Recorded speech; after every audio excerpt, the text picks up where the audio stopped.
সম্মানিত viewers, primary শিক্ষক নিয়োগ প্রস্তুতি ও স্পেশাল সাজেশন বিডি জব ক্যারিয়ারের ধারাবাহিক আয়োজনে আজকে আপনাদের জন্য থাকছে বিষয়ভিত্তিক বাংলা সাজেশন।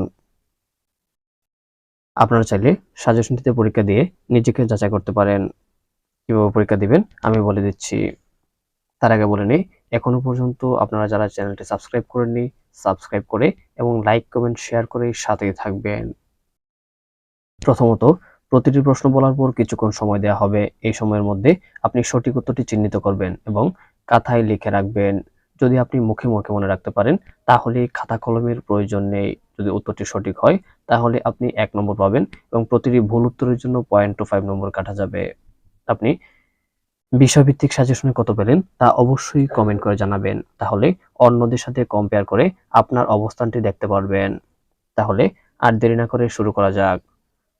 শুরু করছি 1 নং প্রশ্ন দিয়ে। 1 নং প্রশ্ন বলা আছে, বিষাদ সিন্ধু কার রচনা? আমি আবার বলছি, বিষাদ সিন্ধু কার রচনা? সঠিক উত্তরটি হচ্ছে মীর মোশাররফ হোসেন। সঠিক উত্তরটি হচ্ছে মীর মোশাররফ হোসেন।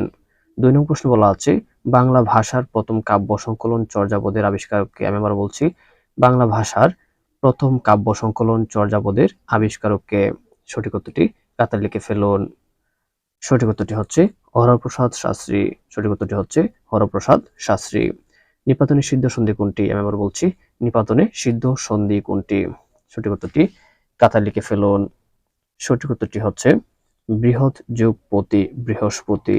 বৃহৎ যুগপতি বৃহস্পতি।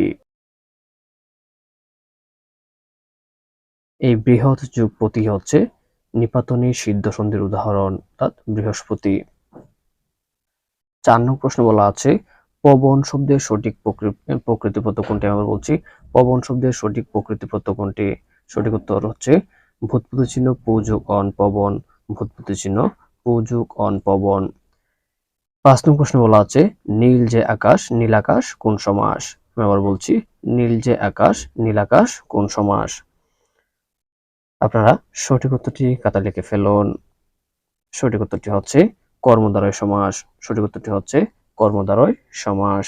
6 নং প্রশ্ন বলা আছে, উপসর্গের সঙ্গে প্রত্যয়ের পার্থক্য কি? আমি আবার বলছি, উপসর্গের সঙ্গে প্রত্যয়ের পার্থক্য কি? সঠিক উত্তরটি খাতায় লিখে ফেলুন। সঠিক উত্তরটি হচ্ছে উপসর্গ থাকে সামনে এবং প্রত্যয় থাকে পিছনে। উপসর্গ থাকে সামনে এবং প্রত্যয় থাকে পেছনে। 7 নং প্রশ্ন বলা আছে, স্বাধীনতা তুমি কবিতাটি কার? অর্থাৎ স্বাধীনতা তুমি কবিতাটি কোন কবির লেখা? আপনারা সঠিক উত্তরটি খাতায় লিখে ফেলুন। সঠিক উত্তরটি হচ্ছে শামসুর রহমান। সঠিক উত্তরটি হচ্ছে শামসুর রহমান। 8 নং প্রশ্ন বলা আছে, ইঁদুর কপালে বাগধারাটি কোন অর্থে ব্যবহৃত হয়? আমরা বলছি, ইঁদুর কপালে বাগধারাটি কোন অর্থে ব্যবহৃত হয়? সঠিক উত্তরটি খাতায় লিখে ফেলুন। সঠিক উত্তরটি হচ্ছে মন্দ ভাগ্য। সঠিক উত্তরটি হচ্ছে মন্দ ভাগ্য। 9 নং প্রশ্ন বলা আছে, কোন গ্রন্থটি শরৎচন্দ্র রচিত নয়? আমি আবার বলছি, কোন গ্রন্থটি শরৎচন্দ্র রচিত নয়? সঠিক উত্তরটি খাতায় লিখে ফেলুন। সঠিক উত্তরটি হচ্ছে মৃত্যুকুদা। সঠিক উত্তরটি হচ্ছে মৃত্যুকুদা, অর্থাৎ মৃত্যুকুদা হচ্ছে কাজী নজরুল ইসলামের একটি উপন্যাস। 10 নং প্রশ্ন বলা আছে, নিচের কোনটি সূর্যের প্রতিশব্দ? আমি আবার বলছি, নিচের কোনটি সূর্যের প্রতিশব্দ? আপনারা সঠিক উত্তরটি খাতায় লিখে ফেলুন। সঠিক উত্তরটি হচ্ছে সবিতা। সঠিক উত্তরটি হচ্ছে সবিতা।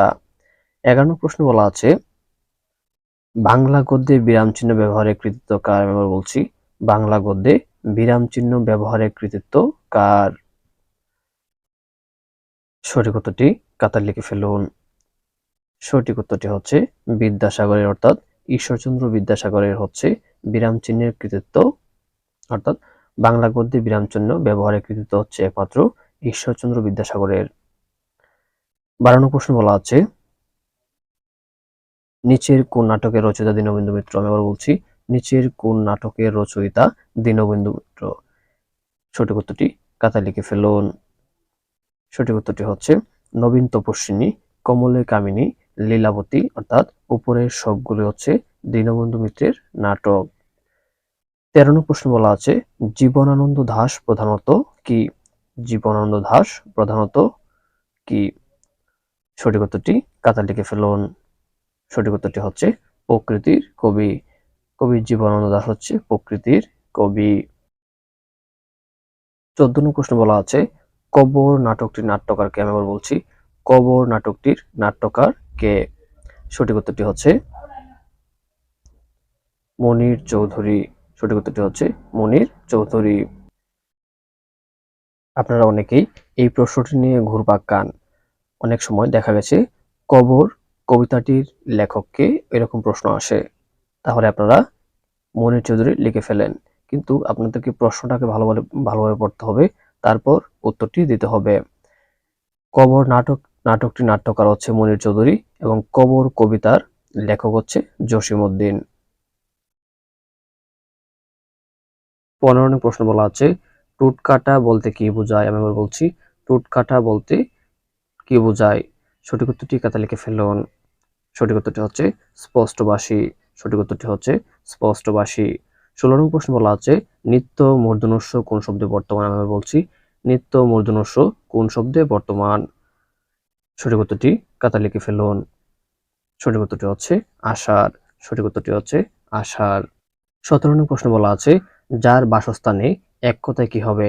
যার বাসস্থান নেই এক কথায় কি হবে? সঠিক উত্তরটি খাতায় লিখে ফেলুন।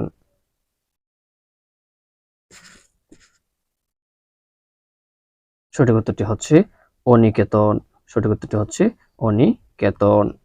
18 নং প্রশ্ন বলা আছে কারণে কুসুমকলি সকলি ফুটিল। এ বাক্যে কাননে কোন কারকু কোন বিভক্তি?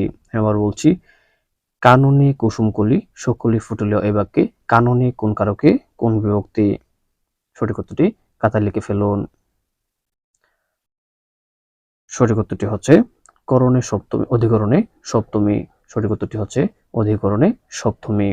আমরা যদি প্রশ্ন করি কোথায় কুসুম কলি ফুটিল, কোথায় কুসুম কলি সকলি ফুটিল, তাহলে উত্তর পাবো কাননে। তাহলে কোথায় এবং কখন দ্বারা যদি প্রশ্ন করা হয় তাহলে অধিকরণ কারক পাওয়া যায়। 19 নং প্রশ্নে বলা আছে পথিক তুমি পথ হারায় আছো কে কাকে বলেছিলাম? আবার বলছি, পথিক তুমি পথ হারায় আছো কে কাকে বলেছিল? সঠিক উত্তরটি খাতায় লিখে ফেলুন। সঠিক উত্তরটি হচ্ছে কপালকুণ্ডলা নবকুমারকে বলেছিল পথিক তুমি পথ হারায় আছো। আজকের সর্বশেষ প্রশ্ন অর্থাৎ 20 নং প্রশ্নে বলা আছে সতীদাহ প্রথা কবে রহিত হয়? আমি আবার বলছি, সতীদাহ প্রথা কবে রহিত হয়? সঠিক উত্তরটি খাতায় লিখে ফেলুন। আজকের খুবই গুরুত্বপূর্ণ প্রশ্ন, এই প্রশ্নটা প্রায়ই পরীক্ষায় আসে। তাহলে সঠিক উত্তরটি হচ্ছে 1829 সাল। সঠিক উত্তরটি হচ্ছে 1829 সাল। সম্মানিত ভিউয়ার্স, এতক্ষণ ভিডিও জব ক্যারিয়ারের সাথে থাকার জন্য আপনাকে অসংখ্য ধন্যবাদ।